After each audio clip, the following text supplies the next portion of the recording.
India TV YouTube channel को subscribe करें और बेल आइकन दबाएं।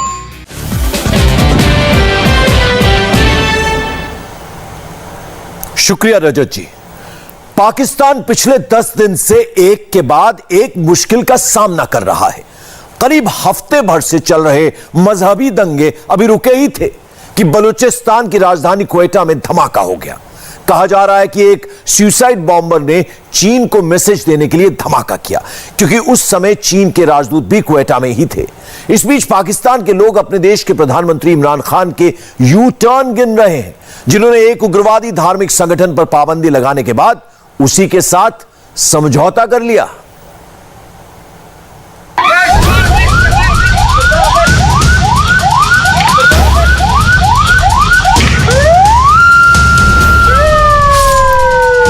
आतंकी हमला। कोयटा में जरगून रोड सरीना चौक पर होटल की पार्किंग में धमाका, 5 अफराद जाम हक, 10 जख्मी। पत्रकार पर अटैक। सीनियर सहाफी और साबिक चेयरमैन पैमरा अफसार आलम कातिलान हमले में जख्मी। अफसार आलम इस्लामाबाद के F11 पार्क में वॉक कर रहे थे कि नामालूम अफराद ने फायरिंग की। आटे चीनी की किल्लत। लाहौर में खून खराबा।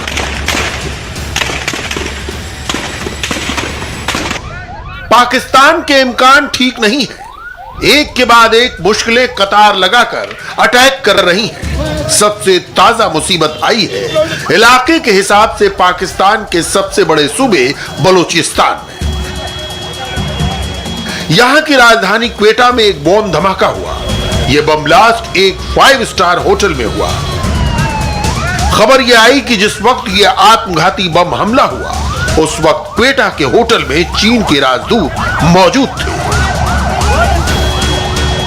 कल रात एक बड़ा अफसोसनाक वाकया हुआ कि क्वेटा जो कि बलूचिस्तान का प्रोविंशियल कैपिटल है, वहां पे एक 5 स्टार होटल है, सरीना होटल, वहां पे एक हमला हुआ। और कहा यह जा रहा है कि उस वक्त चाइना के जो सफीर हैं वो उस होटल में मौजूद थे।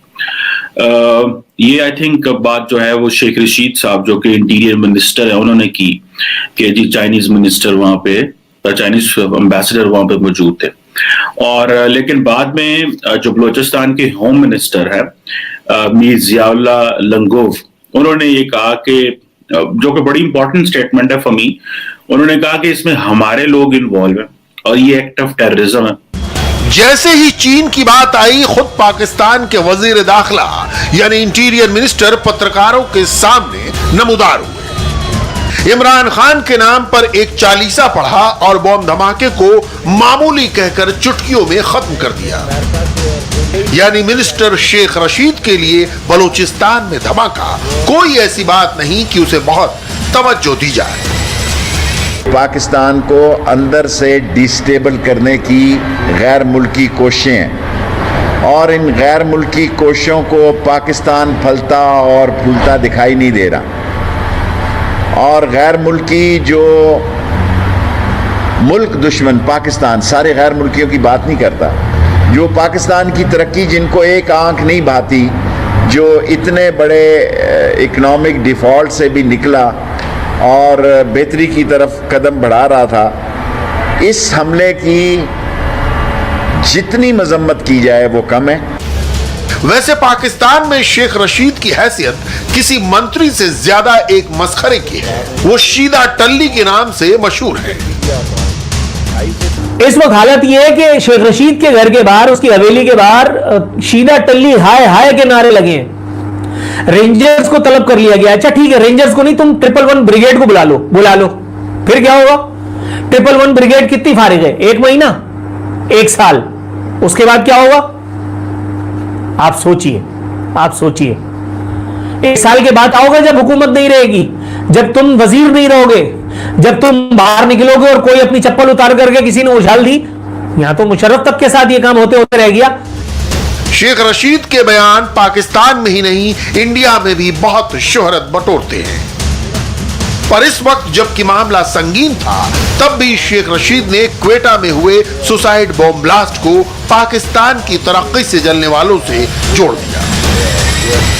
ये पाकिस्तान की तरक्की के दुश्मन लोग जो इमरान खान की हुकूमत को जो इस्तेकाम आया है, और हम इमरान खान के दौर में जिस तरह फिनांस ने एक बेहतर पोजीशन ली है और दुनिया में एक बेहतर मुकाम हुआ है, और कोयटा जैसे पुरअमन जो शहर था कि हमने 13 थानों 13 चौकियों का कमान जो है पुलिस को दे दी थी, और FC जो वजारत दाखिला के मतहत है वो मुख्तलिफ चौकियाँ भी और भी छोड़ने के लिए तैयार थी, कि जिसमें कल ये एक खूनी वाक़या हुआ है। पाकिस्तान एक टेररिस्ट देश है। इसमें अगर किसी को सुबह हो तो पिछले 10 दिनों के हालात देख लें। खुद को इस्लामिक मुल्क कहने वाले पाकिस्तान में रमजान के महीने की शुरुआत के साथ ही खून खराबे और अराजकता का आलम है। अपने पैगंबर के अपमान का आरोप लगाकर एक उग्रवादी इस्लामिक संगठन तहरीक लब्बैक ने धरने प्रदर्शन किया, हिंसा और मारपीट पर उतारू हो गए, पुलिस वालों को अगवा कर लिया।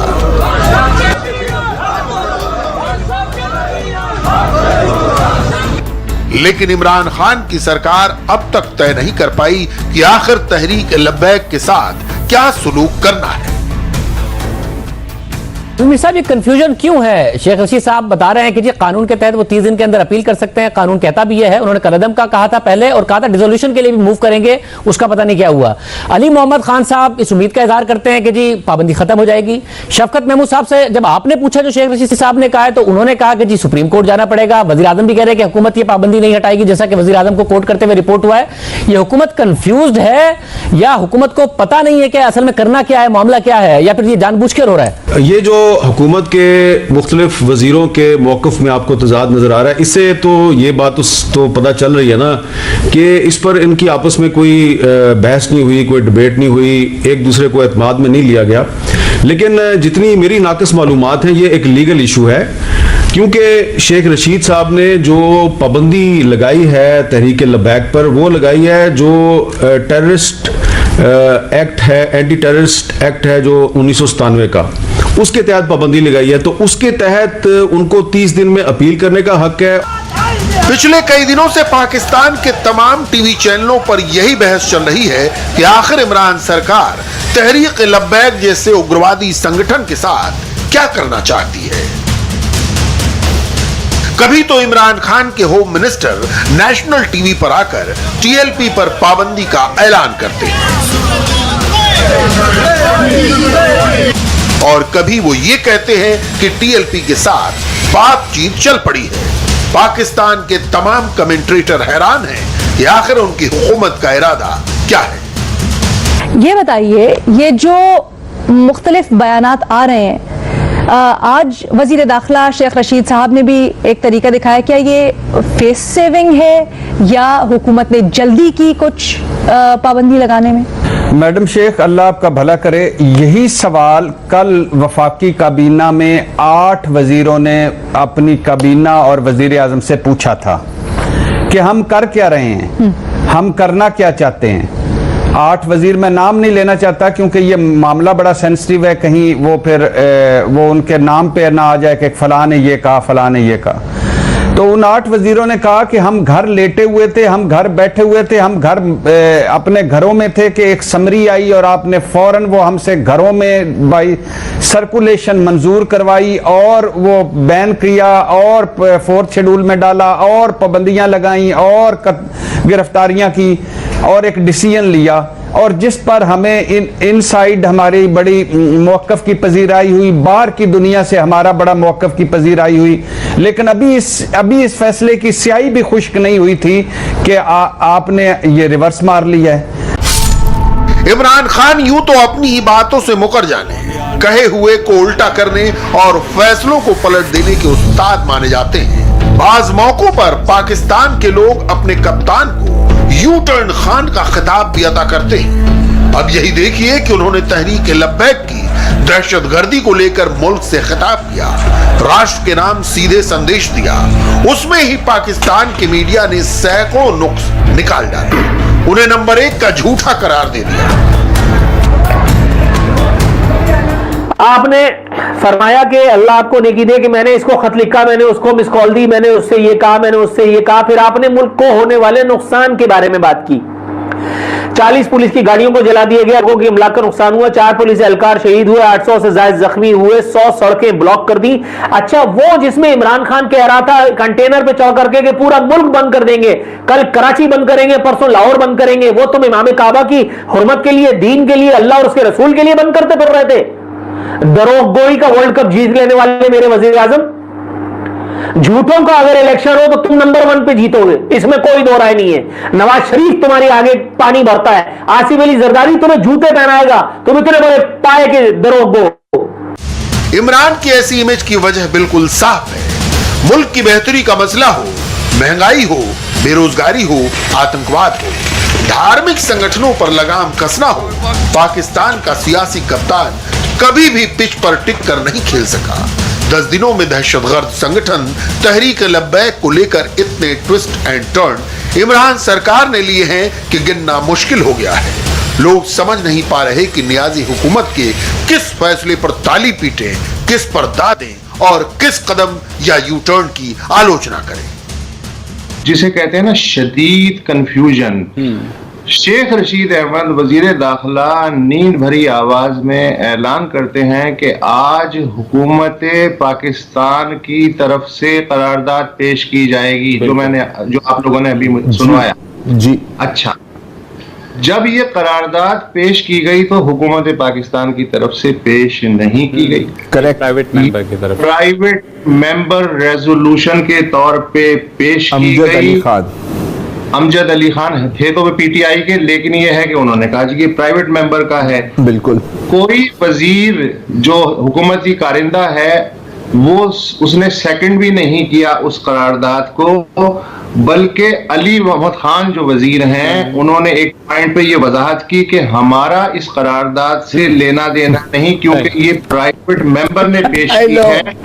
लेकिन फिर उन्होंने सजेस्ट किया कि वो प्राइवेट मेंबर अमजद अली खान ये कह रहे हैं कि इसे खुसूसी कमेटी के सुपुर्द कर दिया जाए। जिस तहरीक लब्बैक पर पहले पाबंदी लगाई, उसी के नाम पर इमरान सरकार एक प्रस्ताव भी ले आई। फिर पाकिस्तानी संसद में जूते चलने की नौबत आई। पूर्व प्रधानमंत्री शाहिद खाकान अब्बासी ने नेशनल असेंबली के स्पीकर को जूतों से मारने की धमकी दी। स्पीकर ने उन्हें नोटिस भेज दिया। इसी बीच इमरान के मस्खरा मिनिस्टर शेख रशीद ने नेशनल टीवी पर यह कह दिया कि लाहौर में दंगे करने वालों को अब हुकूमत कैद से आजाद कर रही है, यानी दंगाइयों को रिहा किया जा रहा है। 733 में से 669 लोगों को रहा कर दिया गया। 210 जो FIR हैं वो अदालत के प्रोसेस से गुजरेंगे, और जिसमें साद रिजवी साहब का भी केस शामिल है। जो उनको कालअदम करार दिया है उनकी 30 दिन में अपील आनी है हमारी मिनिस्ट्री को। उन्होंने इसका जवाब दाखिल करना है और उसमें इनको अपीयरेंस भी दे सकते हैं अगर ये देना चाहें खुद भी या अपने वकला के जरिए। फिर एक कमेटी बनेगी जो इसके केस का फैसला करेगी। देखें, TLP एक पॉलिटिकल जमात है, वो उसने इलेक्शनों में हिस्सा लिया है, वो कराची में भी हिस्सा ले रही है। उसने पंजाब में तीसरी बड़ी पार्टी थी, पॉलिटिकल पार्टी तो है। अब आपके सामने आप ये कहें कि मैं ये कहूं कि पॉलिटिकल पार्टी नहीं है, पंजाब में वो तीसरी बड़ी पार्टी थी इस इलेक्शन में। इमरान सरकार के इस यू टर्न से पाकिस्तानी पंजाब के पुलिस अधिकारी बेहद खफा हैं। उनका कहना है कि दंगाइयों से भिड़े कई पुलिस वाले शहीद हो गए और अब सरकार ने ही इन दहशतगर्दों के आगे घुटने टेक दिए। ऐसे में वो अपने जवानों को भविष्य में इन आतंकवादियों से लड़ने के लिए कैसे भेजेंगे?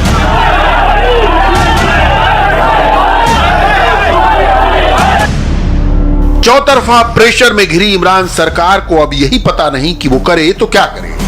दहशतगर्दों से सख्ती करे या उनके आगे सरेंडर।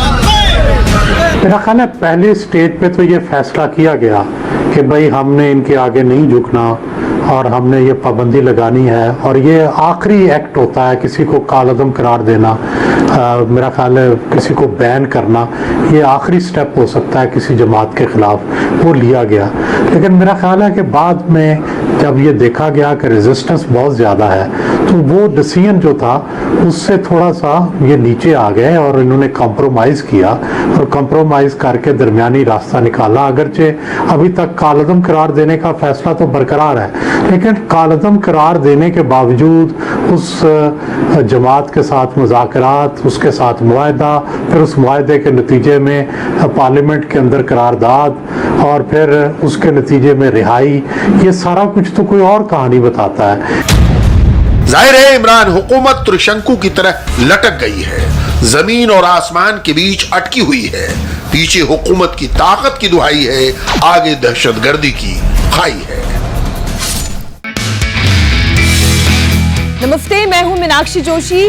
वीडियो और खबरों से अपडेट रहने के लिए India TV YouTube channel subscribe करें, बेल आइकन दबाना ना भूलें। जुड़े रहें इंडिया टीवी के साथ।